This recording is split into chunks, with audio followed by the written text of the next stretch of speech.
welcome back to our Game of the Week reveal. Sydney, we have quickly found ourselves in week 3 here. I know. How was your week 2? Oh my gosh, it was really fun. Kind of hectic, but it was fun. I was out at Salado versus Lampasas in Lampasas. Lampasas just made a statement in that game. It sucks, though. You're looking at a Salado team who's battling some injuries right now with their starting QB going down, going to be out for a couple weeks. Yeah. So it's just, tough situation for the Eagles. I think they're still going to find ways to fight back. But Lampasas, you're always going to face a good Lampasas team. They're just tough. There's something about those, smaller towns that have that blue-collar work ethic, and that's just really who Lampasas is. You're always going to get some tough kids going at you. So definitely a tough game for Salado, but it was a fun one to be at. Got to be out there for the first quarter of it, and then had to come back into the station just because, it's an hour drive back in here. Yeah. So not the easiest trek to make. But, yeah, it was really good. How was your week, too? It was good. Again, running around everywhere. I went to 2 games again. Started out at Robinson. Again, they put the beat down on, I think it was Caldwell is who they played. Yeah. And, they look really good, and they look like a team that is very disciplined, too. Coach Kevin Brown doing a great job over there. Then I went over to China Spring, where there was absolutely zero parking. I had to park along the little highway and be swift in getting the camera gear out of my truck as cars were zooming by me. But it was the entire town of China Spring was out at the game supporting them. Played Bastrop. A very high-scoring game. They didn't quite get it done, China Spring, but still a great game nonetheless. Yeah. Sydney, without further ado, should we kind of get into week 3? Turn the page here? Yeah. Before we turn the page completely, what was the biggest takeaway you had from week 2? Was there anybody who really stood out to you? I'm kind of curious to see. We're starting to see teams really form their identities. So, who stood out to you in week 2 the most? And I kind of want to go with a team that we've talked a lot about, Robinson. Yeah. And we've kind of been singing their praises with them in the game of the week. And they just keep taking care of business. And their quarterback, seeing him in person finally for the first time, man, it's so effortless. It's funny you say that because that's exactly, seamless, I think is the exact word that Coach Brown used to describe him. So it's definitely a pretty ball. It looks like he's throwing like a golf ball with how much how effortless his motion is. It looks so great, and their defense is good as well. Just a very well-rounded team. Again, they were 8-3 last year, so they're kind of solidifying themselves early here in the season as someone who could maybe make a deep playoff run. You don't want to get ahead of yourself, obviously, but I do want to give them their props that they look really good really quickly. Absolutely. I think University had a really good game. Tough loss in week 1 to Keller Central, really tough team. But then they go on to beat, hold on, I'm trying to pull up who they played. Granbury, a team that Waco played in week 1, Waco High, their rivals. And, they just totally dominated that game from start to finish. I think they really found their rhythm there. So I think that was a really big turning point for them in that week 2 matchup, and I think we're about to see a University squad really pick up some steam and start to go on a roll here. And I think Temple deserves a shout out too. Their quarterback Champ Mayo went down in that game on the road. They had their backup come in, rally back, win the game against Round Rock, a team they were trailing to. That takes grit, and I think that shows you exactly what this Chad President era is all about. It's teams that fight to the finish and find a way to get the job done. So I think Temple really turned some heads and really established that they are exactly who they've always been. Yeah, and as we kind of head into week 3 here, you mentioned University, and so kind of a bit of foreshadowing there. Yeah. Do you kind of want to talk about our Game of the Week reveal, and we can get this video going? Yes. Michael did get our video as well. Of course. So for this week's Game of the Week matchup, we're really excited for. It was a tough decision here. A lot of these are tough choices down the stretch, but we're gonna see 2 Waco area schools go head to head. Let's let the video announce it for us, and we'll talk more about it here in a second.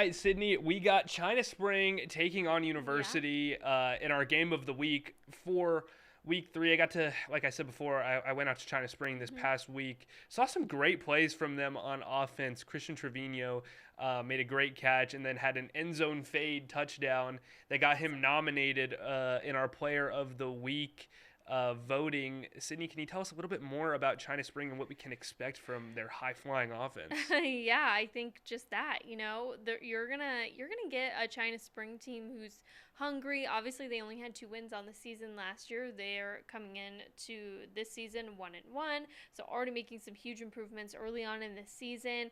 Obviously, last week was tough. I think that Bastrop loss was a game that kind of got away from them, and obviously, I wasn't there, Ethan, so I don't know if you felt like that was the case, but just from like how you explained it to me and just even what we saw in the highlights, like China Spring was hanging in there for a really good amount of this game, and then it just seems like something caught up to them and they started to just let this game get away from them. So I think when you're looking at the Cougars, you're looking at a team that's ready to do something more and who's ready to take this to the next level. There's a standard at China Spring, and there's a standard with wearing that light blue and being the China Spring Cougars. And that's something that Coach Beatty has been having his eye on since before the season even started. Peeled.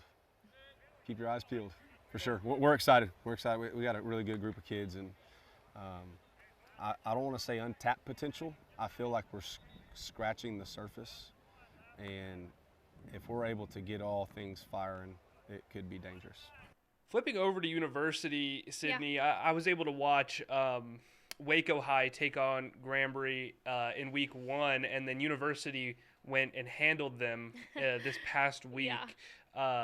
So definitely excited about University and this matchup against China Spring. So how do you think that they can kind of stop that China Spring offense, but also keep up with them?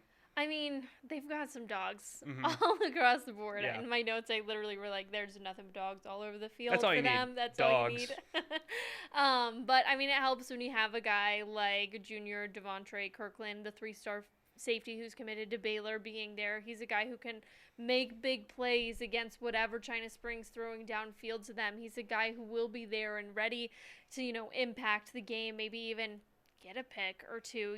He's going to be there and he's going to be ready. And then on offense, China Spring is going to have to do a lot to stop their offense because, again, they've just got dogs all over the field. Savoy Nichols in his junior season, he's already got multiple offers to multiple different schools. And then you've got senior wide receiver and cornerback London Smith.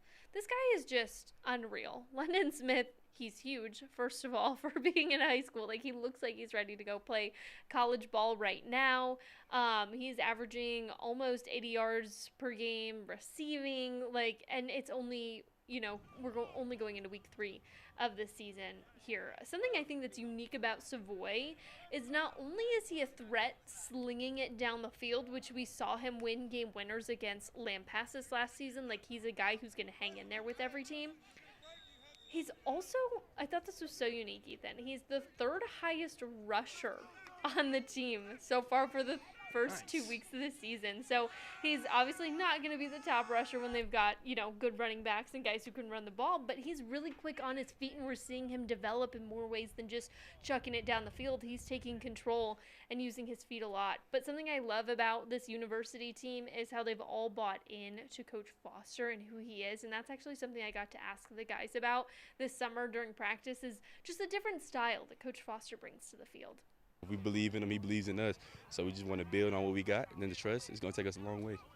I said for the better. I mean, last year when we had KJ, it seemed to me like it was more like of a serious tone, like he took more of a serious take on it. But Coach Foster, he did he's still knowing him, like he was my coach, my D-line coach before that.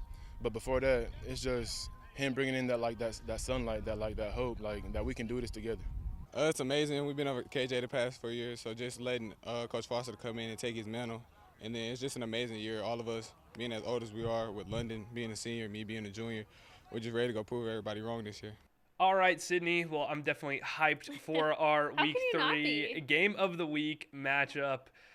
Two Waco schools going at it. It's gonna be a fun Yeah. crosstown rivalry, kind of like how we had last week. But can Yeah. you kind of tell us where else we're gonna be on Friday? Because Yeah. of course we got our game of the week, but we're gonna be all over Central Texas too. Yeah, well, I do. Before we get into all of the other games we're going to, I want to mention that last season, when these two teams played, University got the win only by 10 points. It's 31-21. So we could be in Great. store for a really close matchup. So definitely excited for that. But yeah, looking ahead at this week, we've got a really good game going on at La Vega High School. They take on West Orange Stark, a team that they lost to in the regular season last year, but then beat in the playoffs, which helped them on their run to the state championship. So La Vega gets to host them. La Vega coming in at 1-1 on the season, just had a tough loss in Dallas on Saturday. Their game was supposed to be played on Friday of last week, but ended up getting moved to Saturday due to rain.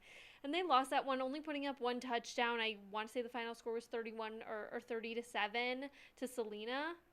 So definitely a tough game, but they'll be ready to respond. It seems like this West Orange Stark team's always a tough team that they play. And the one thing about Coach Hyde is you're always going to get such a tough slate to open up the season. He's going to schedule whoever he can, some of the toughest opponents from across the state. That's what helps this team eventually compete for a state title down the road. And then Mejia and Gatesville, I think that's kind of a sneaky game.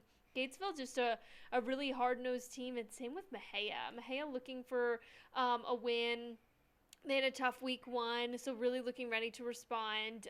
Franklin and Lorena play each other. I think that Franklin's just such a good team always. So I think that's going to be a really good one. Central Texas Christian and Live Oak Classical go head-to-head in Waco this week, so that'll be a good matchup. Lampasas takes on Chaparral. And Shoemaker versus Ellison. Talk about all these clean clashes we've been having going on. Another one going down there. That one kicks off at 7:30. So, and Troy and Rogers. I think, for being our smaller schools, those two, I think, are going to have a good one up their sleeves. So, lots of great games. It's only week 3 of the season, which is so crazy to think about. But, yeah, we've got another good slate. It was, again, really hard to pick a game of the week, and we're only, at the beginning of the season. So, yeah, definitely looking forward to see what this season brings. Sydney, I'd like to volunteer for Troy because the last time Okay.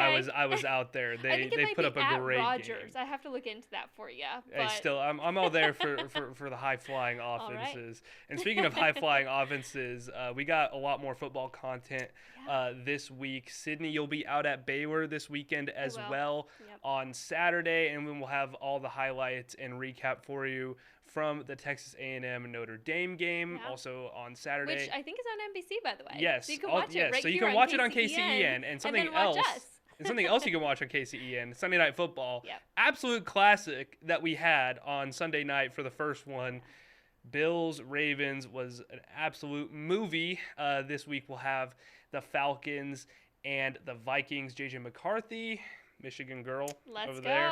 I mean, can we talk about that? Yeah, he did great. So we'll get to see him in career 2 start. primetime games to start his NFL career. Which- Couldn't be much more high stakes than that for him. I probably shouldn't bring this up to the TCU guy, but JJ McCarthy is 16-0, I believe, since that loss to TCU. Yeah, well, I can at least claim the great Fiesta Bowl win against There JJ you go. McCarthy. And then, of course, we have KCEN kickoff, which will be on 6+ tomorrow, where we go all in depth of what happened on the NFL season and college and Baylor's bounce back win against SMU. So we Which was huge. we have great content lined up for you in sports this week. But that's all we got for our game of the week. We're going to be there, China Spring, University, and everywhere else in Central Texas. And we're handing out the trophy once again. Yes, trophy every single week. Yep. But that's all we got for this week. We'll see you again next week, Tuesday, same time, for our week 4 game of the week reveal. Sydney, that's it for me. All right. Let's see you guys next week. Friday Night Lights Game of the Week is sponsored by Astound, Members Choice Credit Union, and Hillsborough Ford.